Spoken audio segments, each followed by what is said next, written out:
2 ദിവസം സോപ്പിട്ട് കുളിച്ചില്ല, ഞങ്ങൾക്ക് ചൊറിച്ചിലുമില്ല. കുംഭമേള വിമർശനങ്ങൾക്ക് മറുപടിയുമായി ശ്രീകുട്ടി. കോടാനുകോടി ഭക്തജനങ്ങൾ ഒഴുകിയെത്തിയ ഉത്തർപ്രദേശിലെ പ്രയാഗ്രാജിലെ കുംഭമേളയ്ക്ക് പരിസമാപ്തിയായി. കേരളത്തിൽ നിന്നും അവിടേക്ക് എത്തിച്ചേർന്ന ഭക്തരുടെ എണ്ണം ഏറെയുണ്ട്.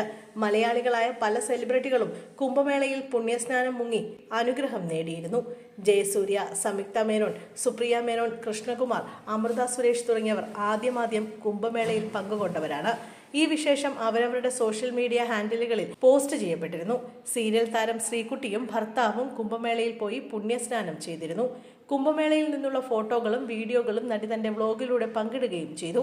എന്നാൽ ഇതിന് പിന്നാലെ വലിയ തോതിലുള്ള വിമർശന കമന്റുകളായിരുന്നു ശ്രീകുട്ടിക്ക് നേരെ വന്നത്. ഇപ്പോഴിതാ ഈ വിമർശനങ്ങൾക്കെല്ലാം കുറുക്കിക്കൊള്ളുന്ന മറുപടിയുമായി ശ്രീകുട്ടി തന്നെ രംഗത്തെത്തിയിരിക്കുകയാണ്. നിങ്ങൾക്കൊക്കെ അല്പമെങ്കിലും ലെവലേശം ഉളുപ്പുണ്ടോ, നാണമുണ്ടോ, കഷ്ടം എന്ന് കുറിച്ചുകൊണ്ടാണ് വിമർശകർക്ക് ശ്രീകുട്ടി മറുപടി നൽകിയത്.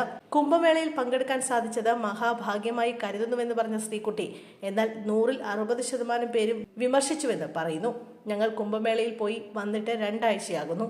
ഇതുവരെ ജലദോഷമോ ചുമയോ പനിയോ ദേഹം ചൊറിച്ചിലോ ഒന്നും ഉണ്ടായിട്ടില്ല. കമന്റ് ഇടുന്നവർ ചൊറിയുന്നവർ, അല്ലാണ്ട് ഞങ്ങൾക്കൊരു ചൊറിച്ചിലും ഉണ്ടായില്ല. ത്രിവേണി സംഗമത്തിലാണ് സ്നാനം ചെയ്തത്. അന്നേ ദിവസം കുളിക്കാൻ പറ്റിയില്ല. 2 ദിവസം കഴിഞ്ഞാണ് കുളിച്ചത്. സോപ്പ് പോലും ഉപയോഗിച്ചില്ല. വെറുതെ ഒന്ന് മുങ്ങി കുളിച്ചു വന്നതേ ഉള്ളൂ. നിങ്ങളീ പറയുന്ന മോശം വെള്ളത്തിൽ ഞാനും ഏട്ടനും മറ്റായിരക്കണക്കിന് പേരും കുളിച്ചിട്ട് ഈ നിമിഷം വരെ ഒരു ബുദ്ധിമുട്ടും ഉണ്ടായിട്ടില്ല. മുടിക്കോ ദേഹത്തോ ഒരു സ്മെല്ലുണ്ടായിരുന്നില്ല എന്നും ശ്രീകുട്ടി പറയുന്നു. അവിടുന്ന് കുറച്ച് വെള്ളം എടുത്തുകൊണ്ട് വന്നിരുന്നു. അതിപ്പോൾ നല്ല തെളിഞ്ഞ വെള്ളമായിട്ടുണ്ട്.